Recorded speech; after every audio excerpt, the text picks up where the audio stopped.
আসসালামু আলাইকুম।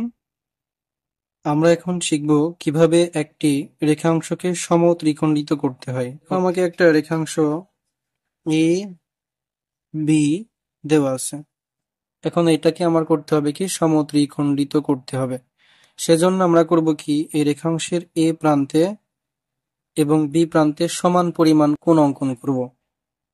একটি কোণ রেখাংশের উপরে পার্শ্বে হইলে অন্য কোণটি হবে রেখাংশের নিচের পাশে। তো আমরা সবাই জানি 60 ডিগ্রি অর্থাৎ 60 ডিগ্রি কোণ আঁকানো আমাদের জন্য সহজ। সেজন্য আমরা এই এ বিন্দু এবং বি বিন্দুতে 60 ডিগ্রি কোণ অঙ্কন করব। 60 ডিগ্রি কোণ অঙ্কনের জন্য আমরা যে কোনো ব্যাসার্ধ নিয়ে ওই ব্যাসার্ধ আমরা আরো একবার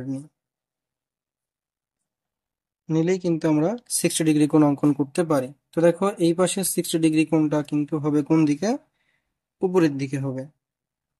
এইটা হবে উপরের দিকে। আর এই একই পরিমাণ কোণ আমরা বি প্রান্তে অঙ্কন করব, সেটা নিচের দিকে। এই হলো যে কোনো ব্যাসার্ধ। এখান থেকে আমরা আবার ওই একই ব্যাসার্ধ নিয়ে কাটবো। তাহলে এই হবে আমাদের নিচের দিকে 60 ডিগ্রি কোণ। এখন আমরা দুইটা যোগ করে দিই।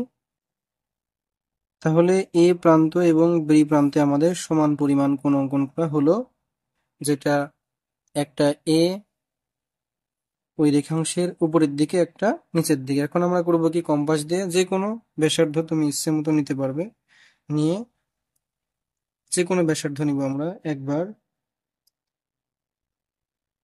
দুইবার কেটে নিব। একই ব্যাসার্ধ আমরা এই পাশে বি বিন্দু থেকেও কেটে নিব। এই হলো একবার, এই হলো একবার, দুইবার। এখন আমরা করব কি এই নিচেরটার সাথে নিচেরটা যোগ করে দিব, উপরেরটার সাথে আমরা উপরেরটা যোগ করে দিব। যোগ করে দিলে দেখবো আমাদের ওই রেখাংশটি সমান 3 ভাগে ভাগ হয়ে যাবে।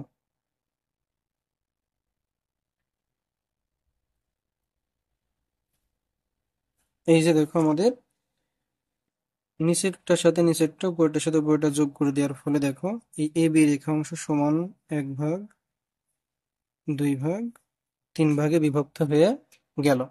তাহলে আমরা কোনো একটা রেখাংশকে সমত্রিখণ্ডিত করতে হলে প্রথমে ওই রেখাংশের দুই প্রান্তে সমান পরিমাণ কোণ অঙ্কন করব। তবে কোণ দুইটা বিপরীত পাশে, একটা উপরের পাশে আর একটা হবে নিচের পাশে।